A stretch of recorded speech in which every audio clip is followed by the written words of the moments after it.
retrouver pour cette nouvelle semaine qui démarre sur ITV. Bonsoir à toutes et à tous, bienvenue dans le 1945 à la une de l'actualité. La fête du travail célébrée ce 1er mai au Sénégal. Plusieurs avancées ont été notées. La revalorisation du salaire minimum interprofessionnel garanti et l'octroi de la prime de transport restent les principaux enjeux selon le ministre du Travail qui fait le point sur la situation dans ce journal. La fête du travail célébrée par les travailleurs au niveau national à Mbacké. Les syndicalistes ont remis un mémorandum au préfet et à Rufisque. Les travailleurs ont arboré des brassards rouges pour exiger l'application de la loi sur l'augmentation des salaires. Dans l'après-midi, ce 1er mai, le chef de l'État a reçu les centrales syndicales pour la traditionnelle remise de cahiers de doléances. L'Association des clubs de motards du Sénégal menace de créer une fédération parallèle de motocyclisme. Les dissidents reprochent à la fédération en place de ne pas les impliquer dans ses actions, dans ses activités. Elle a organisé ce week-end une caravane de sensibilisation sur le port du casque et la sécurité routière. Voilà pour les titres. Tout de suite, le développement.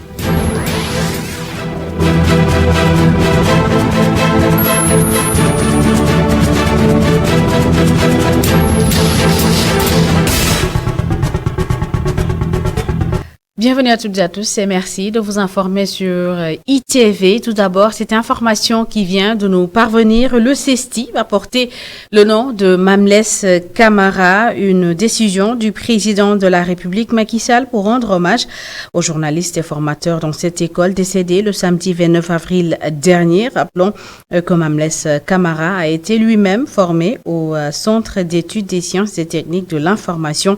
Le chef de l'État a annoncé sa décision lors de la rencontre au Palais de la République avec les centrales syndicales à l'occasion de la fête du 1er mai. Je vous propose d'écouter Macky Sall. Le chef de l'État que nous écouterons certainement avant la fin de cette édition. Aujourd'hui, lundi 1er mai, est célébrée la journée internationale des travailleurs au Sénégal. Des avancées significatives ont été notées au fil des ans. D'après le ministre du Travail, plusieurs combats ont été remportés. D'autres restent encore sur les cahiers de doléances. Sambassi, ministre du Travail, du Dialogue social et des relations avec les institutions, fait le point sur nous au téléphone d'Alassane Sambadio. Il y a dans notre pays, au moment où nous parlons, en fait, l'enjeu de la revalorisation du salaire minimum interprofessionnel garanti. Je sais que la prime de transport est en train d'être discutée et que, au fond, on n'est pas loin d'un accord qui permettrait de le revoir à la hausse. Je sais que les salaires catégoriels sont en train d'être réexaminés et que des propositions sont en train d'être faites. En réalité, des avancées se font et ça se fait grâce aux travailleurs organisés. N'est-ce pas? Maintenant, nous ne gagnons pas quand nous versons dans la confusion des rôles. Les syndicats ont un rôle. Leur rôle, c'est la défense des intérêts matériels et moraux des travailleurs. Les travailleurs savent qu'avec ces instruments-là, ils peuvent avancer. Célébration de la fête du travail à Mbacké, la sous-section du syndicat unique des travailleurs de la santé et de l'action sociale SUTSAS a remis un mémorandum au préfet du département de Mbacké. Le SUTSAS, sous-section Mbacké, invite les autorités à prendre en charge leurs doléances. Les détails dans cette correspondance de Gourandacto et Tchernofaï. Ils ont remis leur mémorandum à l'autorité préfectorale. Ils, ce sont les travailleurs de la santé affiliés au syndicat unique des travailleurs de la santé et de l'action sociale.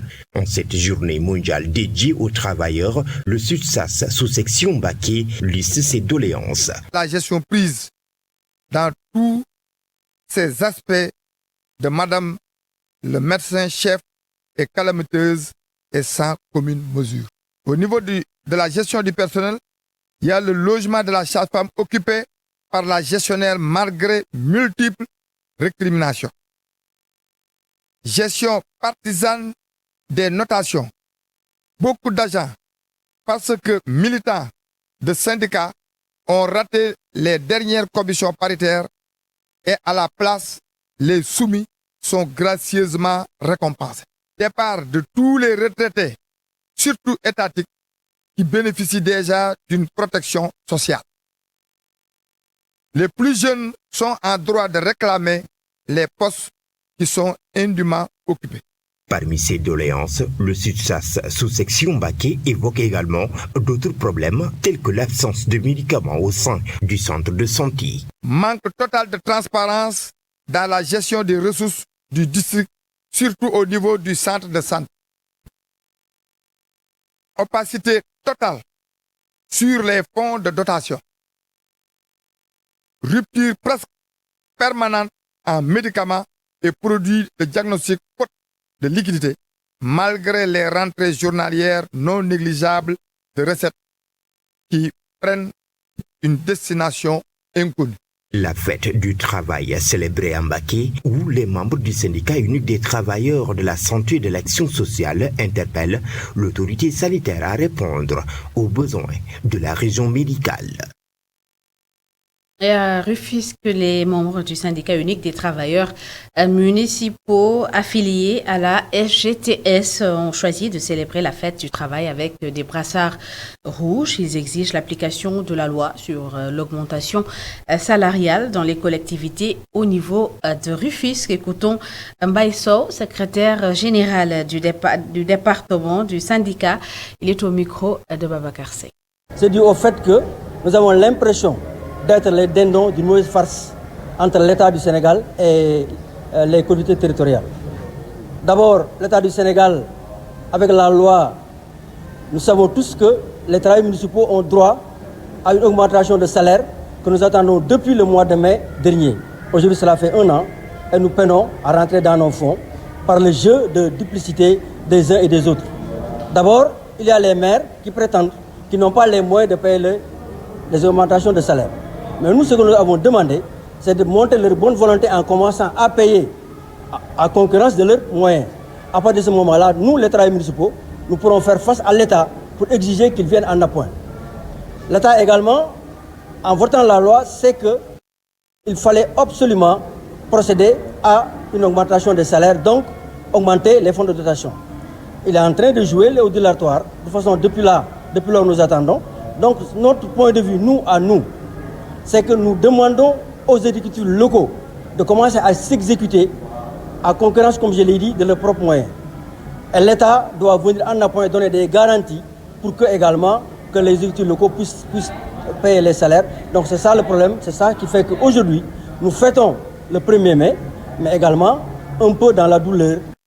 Annoncé dans les titres, l'Association des clubs de motards du Sénégal a organisé ce week-end la 3e édition de la caravane de sensibilisation sur le port du casque et la sécurité routière. Elle déplore sa mise à l'écart par la fédération dans toutes ces activités. La CMS n'exclut pas de créer une fédération parallèle. Le point avec Khadija Nabdou Femafal. L'Association des clubs de motards du Sénégal a tenu ce dimanche une caravane de sensibilisation sur le port de casque et la sécurité routière. Cette 3e édition a reçu des motaristes de différentes régions. Bi yoon dañu élargir association bi foo xoolee tey région yëpp a ñëw Sénégal dañu def tournée nationale convoqué ñëpp pour ñëw def rassemblement bi. Cette journée était aussi l'occasion pour ces motaristes de s'arrêter sur la non-implication de la Fédération sénégalaise de motocyclisme dans leurs activités sportives, nous dit El Hadji Babacar Seye, champion pilote. La difficulté qu'on a, c'est la non-implication de la fédération dans nos activités sportives. En gros, c'est ça en quelque sorte. D'où nous souhaitons avoir une fédération autonome pour pouvoir faire nos activités sportives, créer des championnats, peut-être même intercontinental, parce qu'on a tous les moyens qu'il faut, on a les outils qu'il faut, il suffit juste qu'on structure ce sport. Avec les nombreux cas d'accidents les concernant, ils demandent un circuit multidimensionnel. Bon, déjà, l'obtention de ce circuit multifonctionnel, ça évitera les accidents, parce que les jeunes auront des espaces où ils peuvent pratiquer ce sport exactement, et des lieux où on peut faire des campagnes de sensibilisation, des campagnes de formation, parce que tu vois, ça pourrait peut-être diminuer les accidents.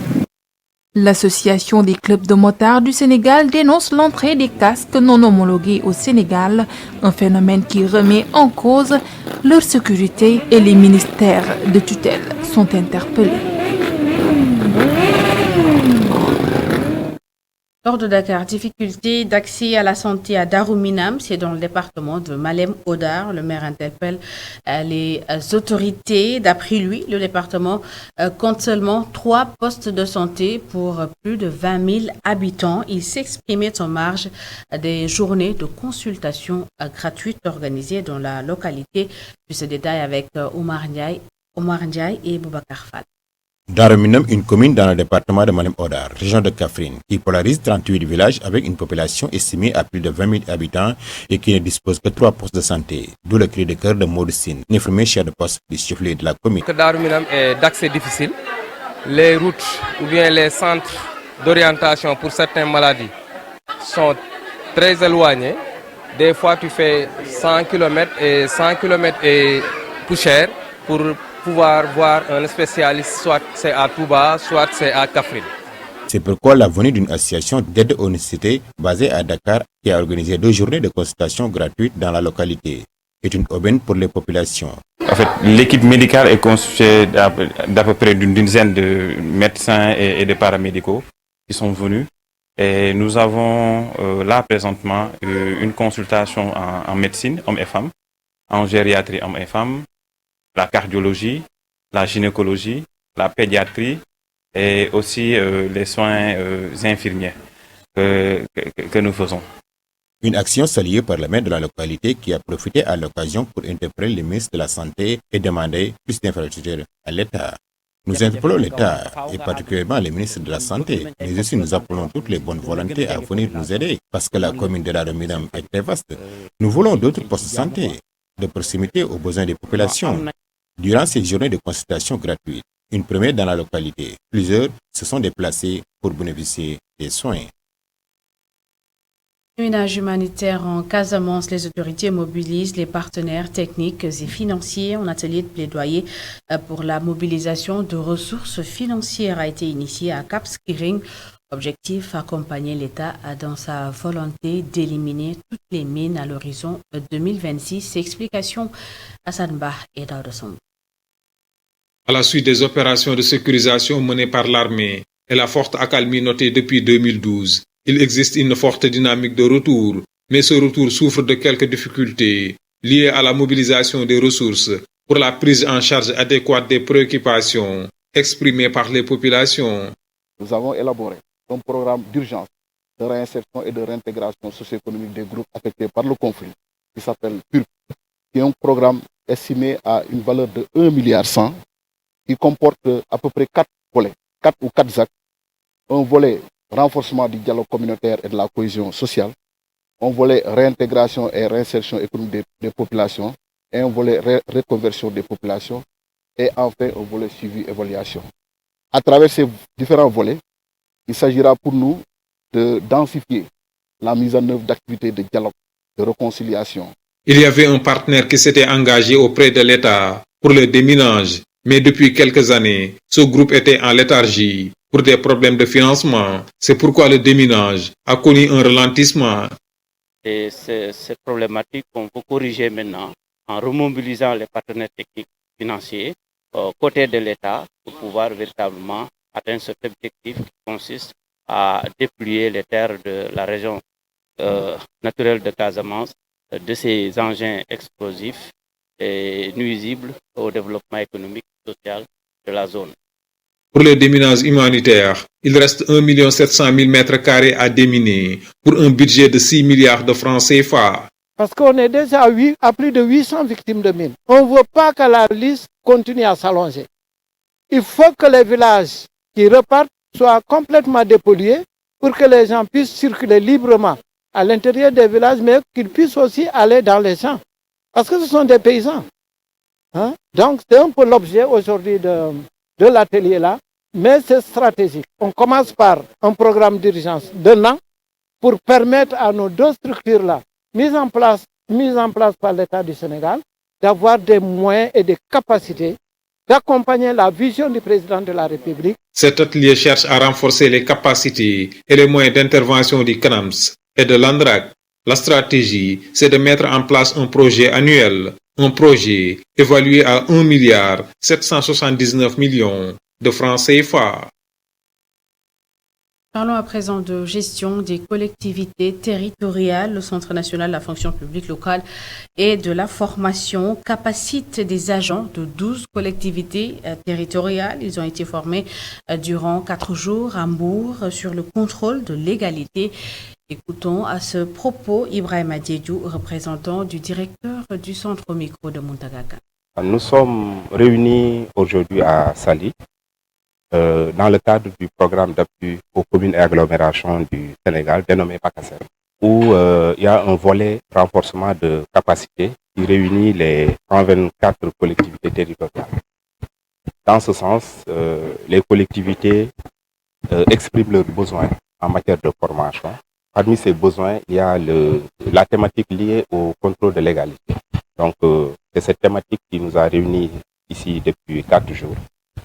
Voilà, pour discuter ensemble avec les collectivités territoriales et répondre à leurs besoins par rapport aux informations dont ces collectivités ont besoin par rapport à la thématique liée au contrôle de légalité. Le contrôle de légalité, c'est le rapport donc entre le représentant de l'État, donc le sous-préfet, le préfet et le maire, dans le cadre des actes que ces collectivités posent, pour voir est-ce que ces actes sont légalement possibles d'être pris ou pas.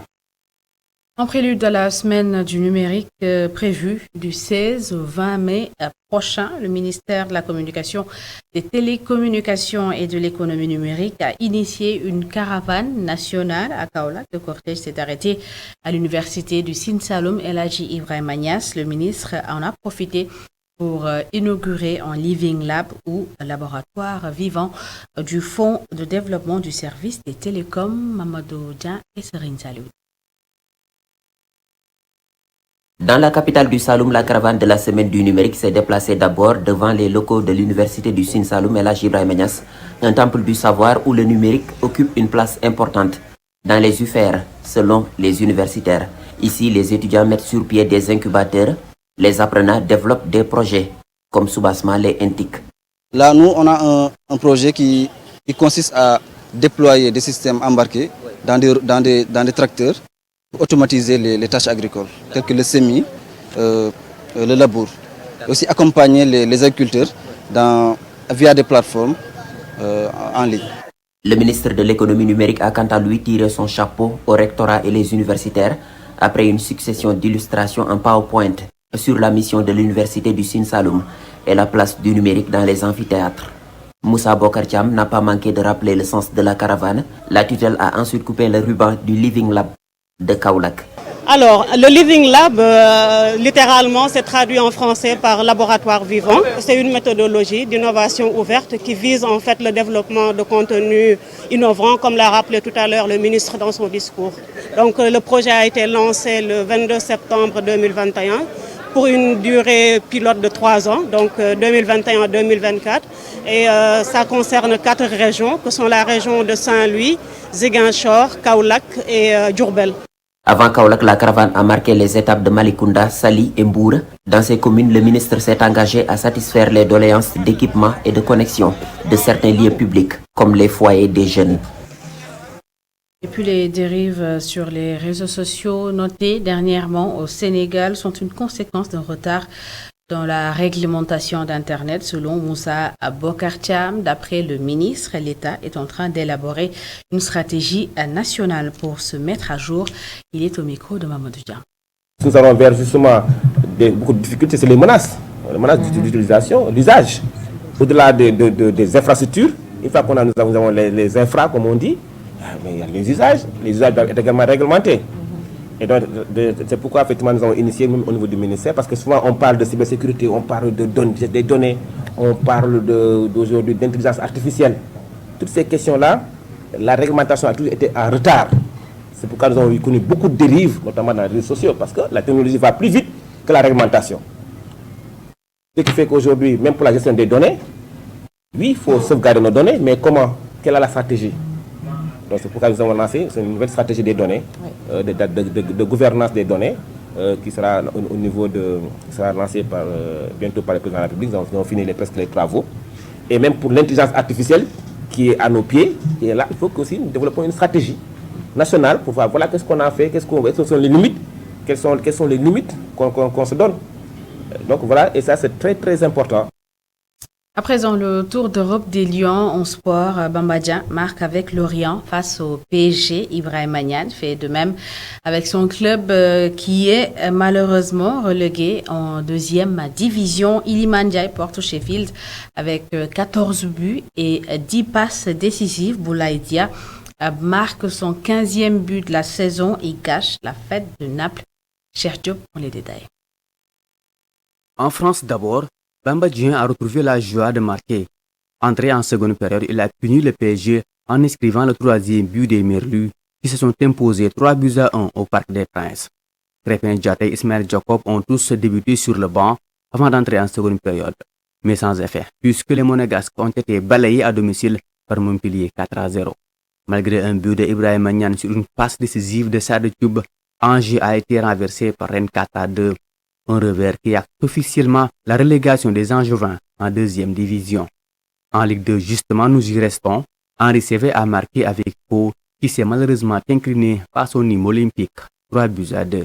Destination Angleterre, 14 buts et 10 passes décisives, c'est le bilan actuel de Iliman Ndiaye avec Sheffield United. Il a grandement contribué à la montée en première division de son équipe cette saison. En Espagne, Nicolas Jackson a inscrit ses 6 et 7e buts de la saison avec Villarreal. Il a marqué ainsi pour le 3e match consécutif avec le sous-marin jeune. En Serie A, Boulaye Dia a marqué lui son 12e but en championnat, le 15e, toute compétition confondue. Il a d'ailleurs retardé la fête du Napoli qui espérait fêter son titre en cas de victoire. En Allemagne, pour finir, Abdul Diallo a rejoué avec Leipzig. De retour dans le groupe après sa blessure, il a pris part au succès des siens face à Hoffenheim sur la plus petite des matchs. Sadio Mané était aussi titulaire avec le Bayern, mais remplacé à l'heure de jeu.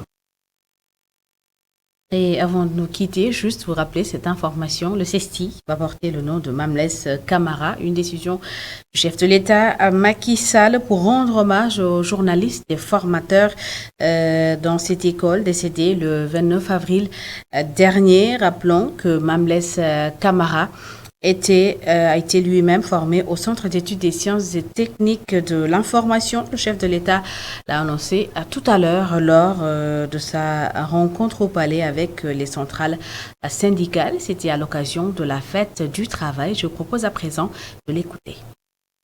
Inspiration du moment. Alors, je voudrais d'abord, par rapport à notre ami Bamba Kassé et le Saint-Pix, vous remercier, vous présenter en retour les condoléances pour la perte de notre regretté Mamles Camara. Mamles qui a été un symbole, j'allais dire un monument, et surtout une boussole pour la presse. Au-delà des préceptes et des règles du journalisme qu'il enseignait, il a toujours prôné, il a toujours prêché, autant pour dire, il a toujours prêché par l'exemple. Et pour que Mamles continue de rester une boussole pour les journalistes, je décide de donner au CESTI son nom pour perpétuer son action. Voilà, c'est la fin de cette édition. Merci à toutes et à tous de l'avoir suivi. Merci de votre fidélité. L'information continue sur notre site internet, le www.emedia.sn. Bonne suite des programmes.